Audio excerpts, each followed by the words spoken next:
ఓం నమో వెంకటేశాయ. నేను మీ శ్రీనివాస్. భక్తి మార్గానికి స్వాగతం. శ్రీనివాస మంగపురం లేదా కళ్యాణ వెంకటేశ్వర స్వామి యొక్క క్షేత్రం ఏ విధంగా చేరుకోవాలని మన మిత్రులైతే అడగడం జరిగిందండి. ఈ వీడియోలో నేను శ్రీనివాస మంగపురం ఏ విధంగా వెళ్ళొచ్చు అనేటువంటి విషయం అయితే పూర్తిగా చెప్పేటువంటి ప్రయత్నం చేస్తాను. ఈ వీడియో మీరు పూర్తిగా చూసేటువంటి ప్రయత్నం చేయండి. తిరుపతి బస్టాండ్ దగ్గర నుండి ఆర్టీసీ బస్ ద్వారా అయితే సీలేరు లేదా మదనపల్లి వెళ్ళేటువంటి రూట్లో మనకి శ్రీనివాస మంగపురం ఉంది కాబట్టి మీరు ఆ బస్సు ఎక్కితే శ్రీనివాస మంగపురంలో అయితే బస్సు అయితే దిగొచ్చండి.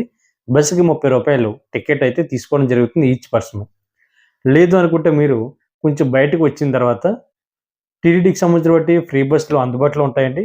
ప్రతి అరగంటకి కూడా మనకి శ్రీనివాస మంగపురం నుండి శ్రీవారి మెట్లకి వెళ్ళేటువంటి బస్సులు అయితే మనకి ప్రతి అరగంటకి కూడా అందుబాటులో ఉంటాయి కాబట్టి మీరు ఆ బస్సు కూడా ఎక్కి శ్రీనివాస మంగపురంలో అయితే దిగొచ్చు. ట్రైన్ ద్వారా వస్తున్నటువంటి శ్రీవారి భక్తులు ఎవరైతే ఉన్నారో మీరు ట్రైన్ దిగిన వెంటనే కొంచెంసేపు మీరు ఫ్రెషప్ అవుదనేటువంటి ఉద్దేశం ఉంటే దాని పక్కనే విష్ణు నివాసం ఉంటుంది కాబట్టి మీరు అక్కడికి వెళ్ళి కొంచెం రెడీ అయ్యి ఫ్రెషప్ అయిన తర్వాత బయటకు వచ్చిన తర్వాత ప్రైవేట్ వెహికల్స్ అన్నీ కూడా అందుబాటులో ఉంటాయండి. మీరు ప్రైవేట్ వెహికల్స్ ద్వారా కూడా వెళ్ళొచ్చు. లేదు అనుకుంటే బస్ స్టాండ్కి వచ్చి బస్ ద్వారా వెళ్దాం అనేటువంటి ఉద్దేశం ఉంటే మనకి రైల్వే స్టేషన్ దగ్గర నుండి బస్ స్టాండ్ అయితే సుమారుగా కిలోమీటర్న్నర డిస్టెన్స్లో ఉంటుంది కాబట్టి బై వాక్ ద్వారా రావచ్చు. అంటే కాలినడకన కూడా బస్ స్టాండ్కి చేరుకోవచ్చు.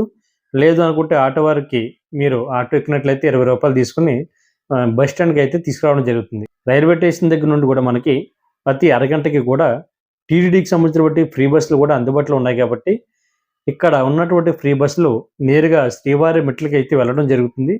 శ్రీవారి మెట్లకి వెళ్తున్నటువంటి మార్గం మధ్యలోనే శ్రీనివాస మంగపురం ఉంది కాబట్టి మీరు శ్రీనివాస మంగపురంలో బస్ అయితే దిగొచ్చు. నా బ్యాక్ సైడ్ కనిపిస్తున్నటువంటి టెంపుల్ వచ్చేసి శ్రీనివాస మంగాపురం. ఇది తిరుపతి నుండి సుమారుగా 10 కిలోమీటర్ల దూరంలో ఉన్నటువంటి క్షేత్రం. తిరుపతికి ఎంత విశిష్టమైనటువంటి స్థానం ఉందో అదే రీతిలో ఇక్కడ ఉన్నటువంటి క్షేత్రానికి కూడా అదే విశిష్టమైనటువంటి స్థానం ఉంది. దానికి గల ప్రధాన కారణం శ్రీ వెంకటేశ్వర స్వామి ఇక్కడ కూడా కొలువై ఉండడం దానికి ప్రధాన కారణం.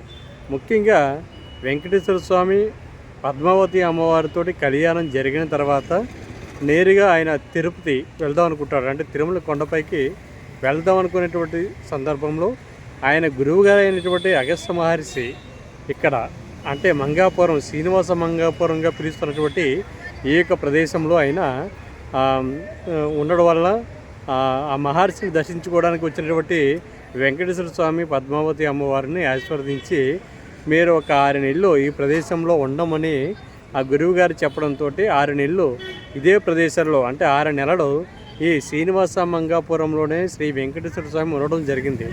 దానికి కారణంగా శ్రీ వెంకటేశ్వర స్వామి భక్తులకు 2 వరాలు ఇవ్వడం జరిగింది. ఎవరికైతే పెళ్ళి లేటుగా అవుతుందో లేదా ఎన్ని సంబంధాలు చూసినా పెళ్ళి సెట్ కాని వారు ఎవరైతే ఉన్నారో ఇక్కడ ఉన్నటువంటి శ్రీ వెంకటేశ్వర స్వామిని దర్శించుకుంటే ఖచ్చితంగా వాళ్ళకి వివాహం అవుతుందని కూడా స్వామివారు ఏంటంటే వరం ఇవ్వడం జరిగింది. దానికి సంబంధించినటువంటి స్టోరీని కూడా నేను ఒక ఇచ్చినటువంటి స్థల పురాణాన్ని చూపించేటువంటి ప్రయత్నం చేస్తాను. అంతేకాకుండా ఎవరైతే తిరుపతిలో ఉన్నటువంటి శ్రీ వెంకటేశ్వర స్వామిని దర్శించుకోలేనటువంటి భక్తులు ఉన్నారో ఇక్కడ ఉన్నటువంటి స్వామివారిని ఏదైనా దర్శించుకున్నంత మాత్రాన వాళ్ళకి కూడా పుణ్యం కలుగుతుంది, సమస్త పాపాలు తొలగిపోతాయని కూడా చెప్తూ ఉన్నారు. చూసారు కదా నా బ్యాక్ సైడ్ ఇదంతా కూడా శ్రీనివాస మంగాపురానికి సంబంధించినటువంటి టెంపుల్ ఫ్రంట్ అన్నమాట. లోపలికి వీడియో తీయడానికి అనుమతి లేదు కాబట్టి బయట నుంచి చూపిస్తాను. ఆ టెంపుల్ ఎదుర్కొంటా ఇదంతా కూడా కోనేరు అండి. ఇది కోనేరు. ప్రజెంట్ గతంలో అయితే నీరు ఉండేది. ఇప్పుడు మళ్ళీ దాన్ని కొత్తగా ఇప్పుడు వర్క్ అన్నది ఎండింగ్ స్టేజ్లో ఉంది. అంటే ఒక 10 రోజుల్లో మళ్ళీ ఇందులో కూడా వాటర్ అంతా కూడా ఫిల్ చేయడం జరుగుతుంది. శ్రీనివాస మంగాపురం వచ్చేటువంటి భక్తులు ఎవరైతే ఉంటారో మీరందరూ కూడా మనకి తిరుపతిలో సీలేరు బస్సు ఎక్కినా లేకపోతే ఫ్రీ బస్సు ఎక్కినా కూడా ఈ శ్రీనివాస మంగాపురం తీసుకురావడం జరుగుతుంది. ఈ స్వామివారికి సంబంధించినటువంటి స్థల పురాణాన్ని ఇక్కడే మనకి టెంపుల్ ఫ్రంటే మనకి వాళ్ళు ఒక డిస్ప్లే చేయడం జరిగింది కాబట్టి బోర్డులోని చూపిస్తాను ఈ స్టోరీ. ఇది శ్రీనివాస మంగాపురంలో ఉన్నటువంటి వెంకటేశ్వర స్వామి ఏ విధంగా ఇక్కడ కొలువై ఉన్నాడు అనేటువంటి స్టోరీ ఇక్కడ మనకి చాలా క్లియర్గా ఇవ్వడం జరిగింది. భక్తులు ఈ క్షేత్రానికి వచ్చినటువంటి భక్తులు ఎవరైతే ఉన్నారో మీరందరూ కూడా ముందుగా ఇక్కడ పెట్టినటువంటి స్టోరీని చదువుకుని మీరు స్వామివారి దర్శించుకునేటువంటి ప్రయత్నం చేయండి. ఎందుకంటే అలా చేస్తే మీకు స్వామివారిని దర్శించుకున్నందుకు పూర్తిగా అవగాహన ఉంటుంది. ఇక్కడ స్వామివారు ఏ విధంగా వెలిసారు అని చెప్పడానికి మనకి చూశారు కదా. ఈ క్షేత్రాన్ని ఏంటంటే తాళ్ళపాక హనుమాచార్య యొక్క మనవడు ఎవరైతే ఉన్నారో ఆయన ఏంటంటే పునర్నిర్మించడం జరిగింది. అంటే కొన్ని కారణాల వల్ల ఈ ఆలయం పాడవడం ఏంటంటే దాడులకి గురవడంతో తాళ్ళపాక హనుమాచార్యుల యొక్క మనవడు ఎవరైతే ఉన్నారో ఆయన పునర్నిర్మించడం జరిగింది. దానికి సంబంధించిన స్టోరీ కూడా ఇక్కడ చాలా క్లియర్గా ఇవ్వడం జరిగింది. శ్రీనివాస మంగాపురం, కళ్యాణ వెంకటేశ్వర స్వామి ఇలా రకరకాల పేర్లతోటి ఈ ఊర్లో ఉన్నటువంటి స్వామిని అయితే పిలుస్తూ ఉంటారు. చూసారు కదా, నా బ్యాక్ సైడ్ అంతా వ్యూ అంతా కూడా ఈ శ్రీనివాస మంగాపురానికి సంబంధించినటువంటి టెంపుల్ అవుట్ సైడ్ వ్యూ. అంటే ఇన్ సైడ్ అయితే కెమెరా నాట్ అలౌడ్ కాబట్టి నేను బయటే మీకు చూపించడం జరుగుతుంది. అది ఎంట్రన్స్, అది అక్కడి నుంచి మనం వెళ్ళొచ్చు. లోపలైతే స్వామివారు చాలా సుందరంగా, చాలా అందంగా, చాలా అద్భుతంగా ఉంటారు. స్వామివారిని చూసి కొలిది చూడాలనిపిస్తూ ఉంటుంది. మనకి తిరుమలలో ఏ విధంగా ఉంటారో వెంకటేశ్వర స్వామి అదే రీతిలో ఇక్కడ స్వామివారు కూడా మనకి దర్శనం ఇవ్వడం జరుగుతుంది. కాబట్టి తిరుమలలో ఉన్నటువంటి వెంకటేశ్వర స్వామిని దర్శించుకోలేనటువంటి భక్తులందరూ కూడా ఇక్కడ తిరుపతిలో శ్రీనివాస మంగాపురంలో ఉన్నటువంటి ఈ స్వామివారిని దర్శించుకునేటువంటి ప్రయత్నం చేయండి.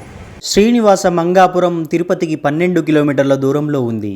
ఇక్కడ శ్రీ కళ్యాణ వెంకటేశ్వర స్వామి వేంచేసి ఉన్నారు. ఆధ్యాత్మిక పరంగా భక్తులు తప్పకుండా దర్శించవలసిన పుణ్యక్షేత్రాల్లో శ్రీనివాస మంగాపురం ఒకటి.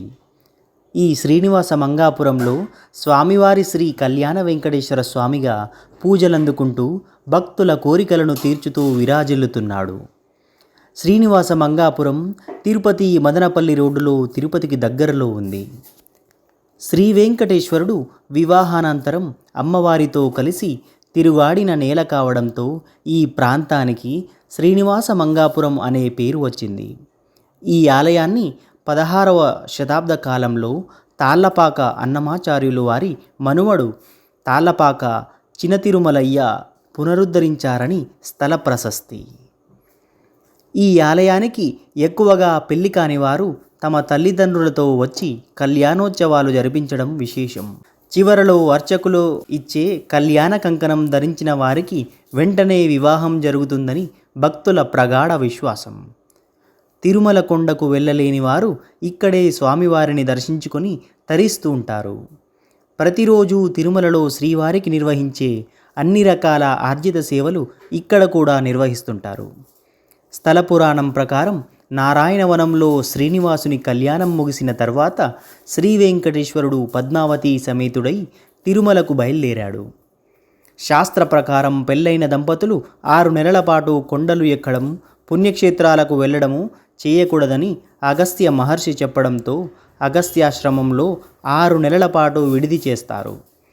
ఈ సమయంలో ఈ ఆశ్రమానికి దగ్గరలోనే తిరుమల కొండ కింద కళ్యాణీ నది తీరాన ఉన్న శ్రీనివాస మంగాపురంలో ఎక్కువగా గడిపేవారు. 6 నెలల తర్వాత తిరుమల కొండకు వెళ్తూ శ్రీనివాసుడు తన భక్తులకు 2 వరాలు ప్రసాదించినాడని పురాణాలు చెబుతున్నాయి.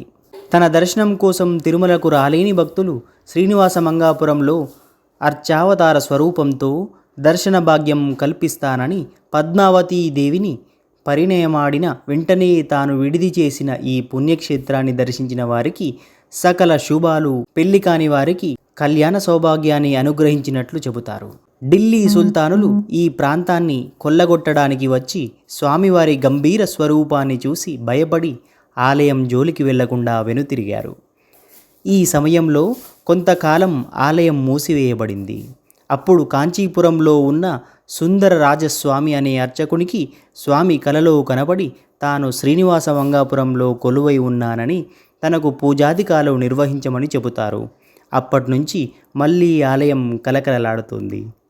చాలా కాలంగా పెళ్లి కానిటువంటి అబ్బాయి కానీ అమ్మాయి కానీ ఎవరైతే ఉన్నారో శ్రీనివాస మంగాపురంలో ఉన్నటువంటి కళ్యాణ వెంకటేశ్వర స్వామిని దర్శించుకుని కళ్యాణోత్సవంలో పాల్గొని ఇక్కడ ఉన్నటువంటి పండితులతోటి కంకణం కట్టించుకుంటే వాళ్ళందరికీ కూడా పెళ్లి జరుగుతుందని భక్తుల యొక్క ప్రగాఢ విశ్వాసం. కాబట్టి చాలా కాలంగా పెళ్ళి కావడం లేదని బాధపడుతున్నటువంటి వారు ఎవరైతే ఉన్నారో మీరు అందరూ కూడా తప్పనిసరిగా ఈ క్షేత్రాన్ని దర్శించేటువంటి ప్రయత్నం చేయండి. ఈ టెంపుల్ టైమింగ్స్ వచ్చేసి మనకి ఉదయం 6 గంటల నుండి మధ్యాహ్నం 12 గంటల వరకు కూడా టెంపుల్ ఓపెన్ అయి ఉంటుందండి. తిరిగి 4 గంటల నుండి సాయంత్రం 8 గంటల వరకు కూడా టెంపుల్ ఓపెన్ అయి ఉంటుంది. 8 తర్వాత టెంపుల్ అయితే క్లోజ్ చేయడం జరుగుతుంది. దాని తర్వాత మనకి ఈ క్షేత్రానికి ఏ విధంగా రావాలి అనేటువంటి విషయానికి వస్తే తిరుపతి బస్టాండ్ నుండి సుమారుగా 12 కిలోమీటర్ల దూరంలో ఉందండి. రైల్వే స్టేషన్కి అయితే 15 కిలోమీటర్ల దూరంలో ఉంది. మనం సీలేరు, మదనపల్లి వెళ్ళేటువంటి బస్సులు ఎక్కితే శ్రీనివాస మంగాపురంలో అయితే దింపడం జరుగుతుంది.